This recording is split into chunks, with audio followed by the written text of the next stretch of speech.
Hello guys, আসসালামু আলাইকুম। এই যে দেখেন আমার সাথে নতুন অতিথি। তো এই একজন অতিথি, এই যে রাফসান তার আপির কোলে, এটা হচ্ছে রাফসানের আপি। যে এই যে আরেকটা বোন রাফসানের। তো আমরা সবাই মিলে ঘুরতে যাচ্ছি আজকে। এই যে হচ্ছে আমার নায়ক।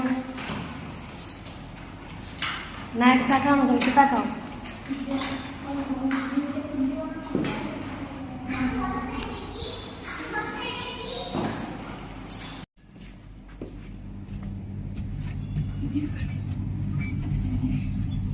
कोई बता दे ওনা লাগবে লিফট আইটলে ঢুকতো তো মোবাইলে পাগল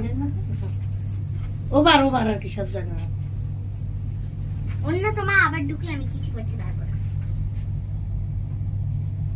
তাহলে আমারও ভালো হবে, আমি সারাদিন কার্টুন দেখতে পারবো আর মায়ের খাওয়া লাগবে। সেটা ভালো কাজ না।